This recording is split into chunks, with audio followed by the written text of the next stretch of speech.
Welcome in, guys. So we are here, privileged to have a man known on Twitch by many people, but not for football. As the guitars in the background point out, the difference between his guitars and posters and my football shirts, but definitely a football lover, Mr. Alexander Early. How are you, Alex?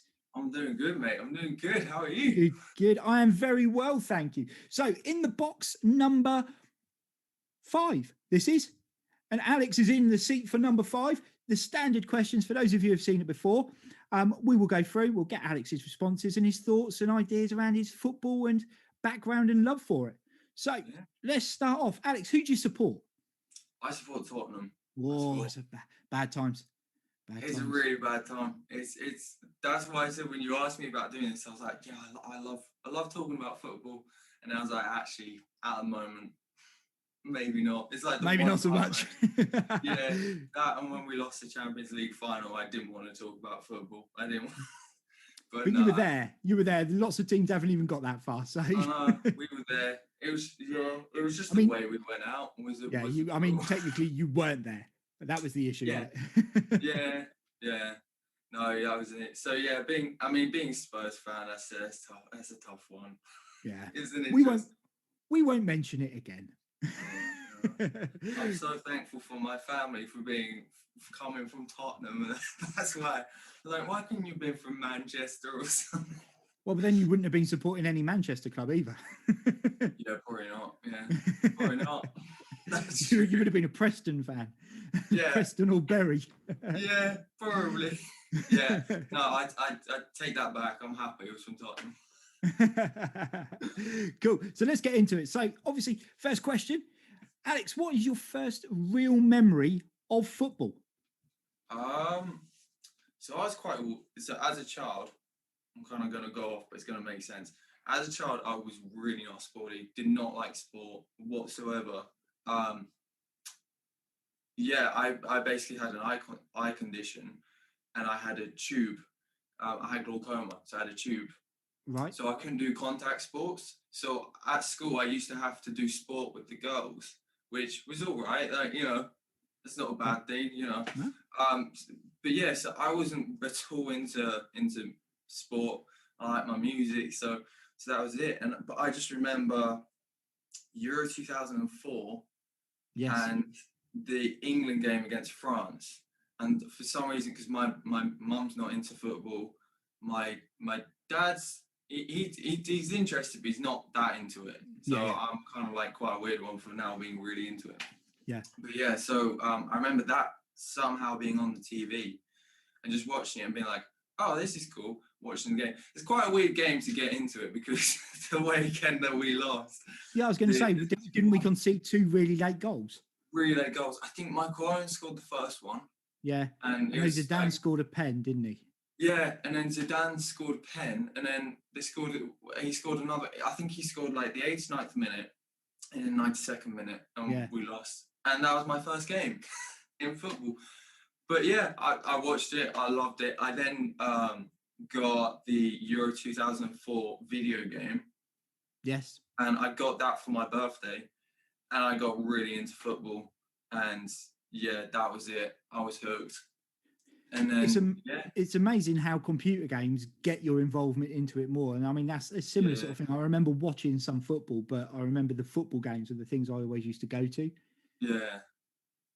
I mean, that was it. Like, it was video games that really got me into it. And then, because that was the thing, it was sort of like, I mean, being, I don't know how old, 9 years old, my attention span, especially when your parents aren't really into sport or like football, your attention span kind of wanders off. So like watching a 90-minute game as a kid, that probably didn't really happen too much, but actually sitting there playing a video game, and then I just got really into it. And then obviously the tournament ended. I remember us going out to Portugal. I think we went out to Portugal. And that was pretty brutal. But I remember, I remember all the hype with Wayne Rooney and stuff, because he was like 18, had just burst onto the scene. Yeah. And it was like all this hype around it. The team was just awesome, like David Beckham. I look back at it with so much nostalgia. I was like, that was my entry point, was that team. Like, that is such an amazing team to come into it. So Definitely. yeah, that tournament really was like my first memory of it, and then it then went from like, oh, internationals, there's also clubs and stuff. Oh, this is cool. So like supporting Man U for a bit because of David Beckham, because I love Yeah. David Beckham, as you do, everyone does. Yeah. And then he went to Madrid. Or I think I found out that he went to, because I think he went to Madrid in like 2003. So I don't Yeah, know he did, why. yeah. I think before I just found out that he had played for Man U. So I was like, oh, Man U. And then I started watching Match of the Day, saw Thierry Henry at Arsenal. I was like, oh, this guy's cool. I'm going to support Arsenal. And basically, I was out with my grandma, and I was like talking about football, like how into it I was. And she was like, oh, yeah. And then I was talking about Arsenal. She's like, what do you mean you support Arsenal? I was like, yeah, I support Arsenal. I was like, I love this Thierry Henry, Patrick Vieira, like, Freddie Lundberg. And she was like, no, you can't, not them, you can't support them. I was like, why? It's like, because your family are from Tottenham, like all her side of the family was Tottenham fans. Don't create a divide, Alex. Yeah, she was like, we're all from Tottenham. That's the one team you can't support. And I was like, all right, then, okay, I'll support Tottenham with complete ignorance to Tottenham. And Yeah. so it kind of just went through there. And then I just kind of watched. But my main thing was just like, I just loved the game and just loved watching on Match of the Day and just, Yeah. So that was really it. That's how I got into it. So Cool. yeah. So obviously you kind of answered there. So the first major tournament you remember would have obviously then been Euro 2004. So what was the main thing that you remember from that? Was it that France game, or was there something that stood out just in that tournament? It was that France game. That France game for me was like a big one. I remember it was all like just the hype around it, which always happens when England are in a big tournament. Just the hype around it. And then just them just lining up and singing the national anthem, them going through the teams and like, oh, seeing Michael Owen, all the hype around Wayne Rooney coming onto the scene and stuff.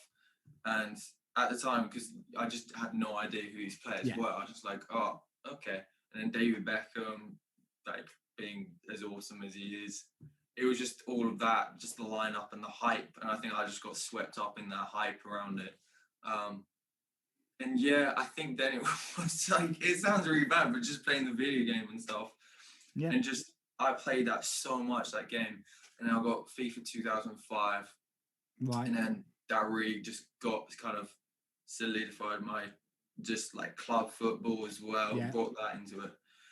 Like I say, I got most of my flag and country knowledge from FIFA. Oh, yeah. That's where I got it from. God, yeah. Countries and geography and flags and things like that. Yeah, I've got all of that from football. I know nothing. I mean, in Norfolk, I only know places because I've played football there. There are villages and towns in Norfolk I have never heard of because I've not played there. Seriously, yeah, exactly. So that's the thing. So yeah, because I was only saying because on Twitch I've got underneath my channel, it's like a geolocation thing. Yeah, it has like all the flags of where people watching, where they're coming from and stuff. Which is just like my mom was like watching. She was like, I was going through the flags. I love it, but my flag knowledge is awful. I don't know most. Like, the only reason why mine is good is because of FIFA. Like that's it. And yeah, it's such a good thing. But yeah, really, it was that tournament and that hype. There wasn't really like a single moment of it where I like really remembered because I was still kind of on the outside. I didn't watch like a full game of it. I just kind of would watch snippets of it and kind of like had some idea. It's only afterwards I then started like watching highlights now with my nostalgia and stuff. And that's something that I was saying is it becomes quite hard, doesn't it, to remember the bits you officially remember and the bits you remember because you've seen them on a highlight reel since. Yeah, exactly, because they all kind of just blur into one. But so again, that was my probably the first tournament where I was like properly sat there watched was the World Cup in 2006. And I remember I was on holiday in Cornwall for that, and I remember like watching that, like there was bars and stuff that my family would go to, and my whole dad's family was down in Cornwall as well, so we'd all like meet up and we'd be watching the football and stuff. I remember watching like seeing Brazil. I can't remember who they were playing, but like it was R9 playing Ronaldinho, Yeah. and just that team was ridiculous. And yeah, I remember watching them and stuff, and then obviously England and yeah. So that was probably my first proper tournament where I was like proper into it. Yeah. Yeah. Okay. Cool. So playing, obviously you sort of said at school you didn't play huge amounts and things like that. Yeah. But when you have played, where would you say, I mean, where would you say is your most consistent position you've played? Yeah. Where would you say you get picked or you've picked yourself?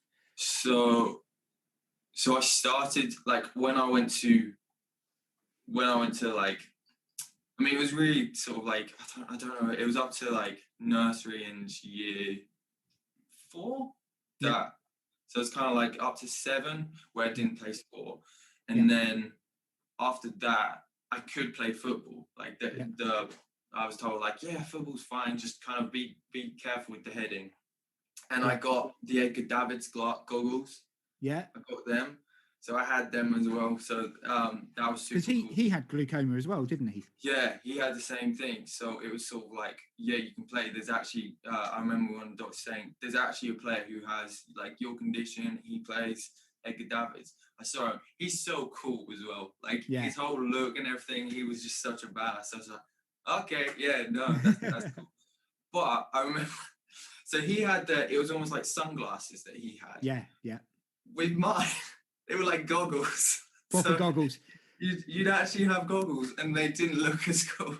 So there was just me as like 8 years old running around with these goggles on. Like science class goggles. Yeah, sort of thing, pretty much. So no, they were right. But I just remember I lost them all the time. But yeah, my position was I always like early on I used to be like a David Beckham sort of right mid. That was my spot. And then I kind of moved to like striker and like Fernando Torres-esque, that sort of thing. So, I mean, I'm saying that sort of thing. I mean, Fernando Torres in his pomp, I don't think there was many who say, yeah, that sort of thing. Compare this. Yeah. Oh, yeah, just like him. Yeah, just like, imagine Fernando Torres, that was me at school. Yeah, it was sort of like, I basically played in positions of players at the time that I was like really liked.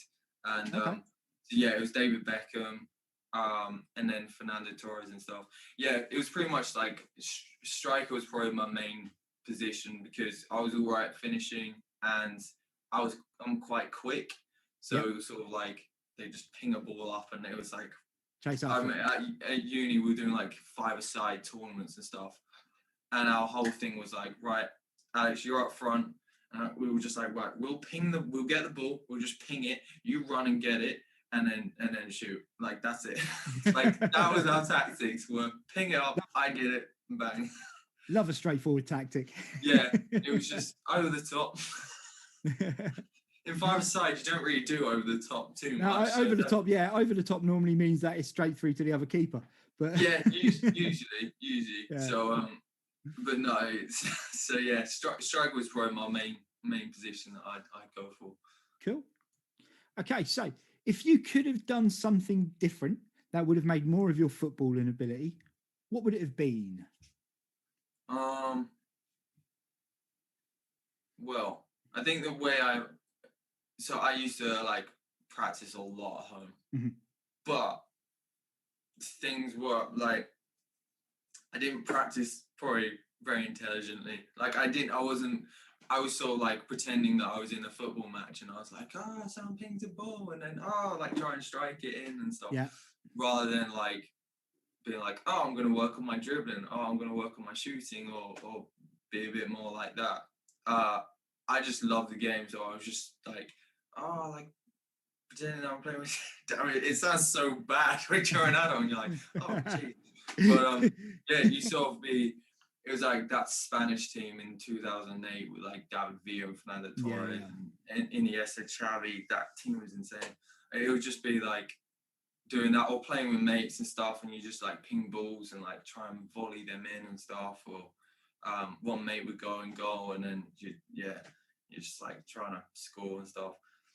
So it was sort of like that's how I used to play. I never was that sort of disciplined, and I couldn't juggle. Like I couldn't do keepy uppies, and like that is one thing that and still to this day, I'm like, I wish I'd been able to do keepy uppies properly. Like probably my finishing, my touch, and my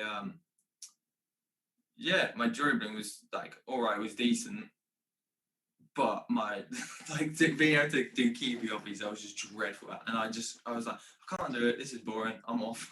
Like, Keepy uppies are a pointless exercise. Show pony thing. yeah. All you want your first touch to be good. You don't need to make 17 of them. Yeah. Did you ever see the video of when Gareth Bale signed for Real Madrid? No. So they do the presentation of the player in front of loads of crowds and that, and they always give him a ball and get him to do a couple of tricks and keepy uppies. And Gareth Bale managed 8 keepy uppies or 7, and he kept dropping the ball. He couldn't do any more than that. Oh, But really? he seemed to do all right.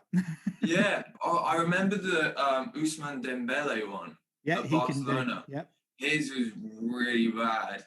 Like I remember, it was. To be fair, that must be so nerve wracking because they fill them out with like 30,000 people in the stadium, and it's just to watch you do some keepy uppies. It must be so intense. It must be pretty intense, but then equally they're used to doing everything is in front of 80,000, so 30,000 is minimal. Yeah. But I know what you mean. But yeah, it's painful when you see these guys go and do it, and their keepy uppies aren't that great because you'd expect them to be. But by the same token, as I say, show pony stuff. You don't need that. Yeah, that was kind of like my outlook was like, oh yeah, like when would you ever need it? When do you ever do like keepy uppies and stuff?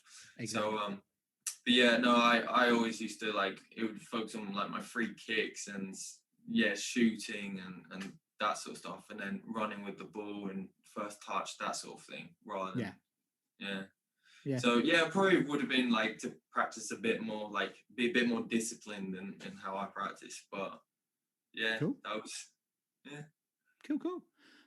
Right, so final bit then. Top 5 attributes that you think should be involved to make the complete footballer. So from this, we're not talking sort of a specific position, but we're looking at someone if they had these key 5 attributes, you could potentially play them anywhere on the pitch, bar the goalkeeper. That's a different kettle of fish. Those guys are crazy. Yeah, they're just so I don't know whether this is okay. I would say like it's probably like quite a general one, but like footballing intelligence. Yep. I mean, from like the perspective of like David Silva and Iniesta, just I guess that like whether that's vision, I guess it's vision that comes under, but just the way they read the game and how they can like that then just dictates like their positioning and how they can pick a pass, and I think that's like such a fundamental thing. Rather than being reactive all the time, it's being able to like see what's essentially being a chess player on a football pitch. It's seeing what's happening before it happens. So you're either picking the pass or you're taking up the position or whatever. And it's being able to read the game. I think that's a big one, and because that would then wherever you are, that's important. I would say your passing ability and being able to pick out pass like David Beckham and just being able to ping it, switch the play and like open up the play. I think that's a big one. Then I was going to say skill, but I think it's more dribbling. I think I think dribbling is way more important than having skill. Like being like Jack Grealish now, being able to like just run past plays and close control. I think that's a big one. Obviously finishing. Like imagine like just Harry Kane. Just I would say he's the best finisher at the moment. Just banging them in. And then pace, I would say. I know that's probably quite attacking midfield centric, like actually. But I think with defence, you just be like, well, the vision and the pace would help, and being able to pass well, that helps. So I'm kind of like including them, and then obviously if you're a defender, being able to defend is like the main one. Always key. Yeah, that does help. Seems to get lost on a lot of defenders these days, though. yeah. It's So when defenders nowadays. Sorry, it's when defenders nowadays that it's like the goalkeeper passes it out, and they keep passing it between themselves, and it's always. I've seen Arsenal do it quite a few times, and it's always really. You get quite anxious watching them. I mean, it's Arsenal. I don't mind, but it seems like it's like Pep. Pep kind of introduced that, didn't he? And it's then like when teams like Arsenal do it, and you're like, what are you doing? It's like the other team are attacking them, and they're just passing it around the defense. You're like, what are you doing? Yeah. Get rid of it. Yeah, they don't have necessarily. You don't have the most confidence in the Arsenal defenders to be able to pull it off. So Yeah. It doesn't necessarily work so well. So we've got pace, vision, dribbling, finishing, and passing. Yes. Yeah. Good selection. I like it. Yeah. Yeah, there's a couple in there that I picked. So always a winner. What would you have? What would you add? I had vision. I had passing. Because I think if you can pick a pass over 20 yards, I didn't bother with finishing, because if you can kick a ball accurately over 20 yards, you should be able to shoot anyway. Yeah, that's true. Yeah. The dribbling, I went more basic and just went for a first touch. Yeah, that's so nice. Yeah. Partly because in my age and with the amount of injuries I've had, dribbling and running became kind of a byproduct of football. It happened every so often. Yeah. But I'd pull the ball down and I'd look for passes. So yeah. And I think when I was looking at it, I was looking at a centre midfielder that can cover anywhere. So if you put them up top, they wouldn't look out of place. If you dropped them deeper, they'd still be able to do the job. So yeah, I can't remember the other two. It was only last week I'd done it. But yeah, fantastic. Thank you very much for that, Alex. As I said, guys, Alex regularly streaming music on Twitch. Go check him out if you haven't done already. If you haven't done, I mean, the biggest question is why the hell not?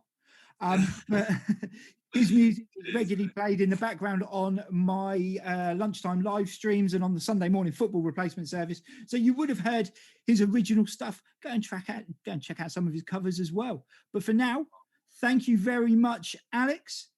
Cheers. And we'll go back to Badgie in lifetime. Yeah. See you later.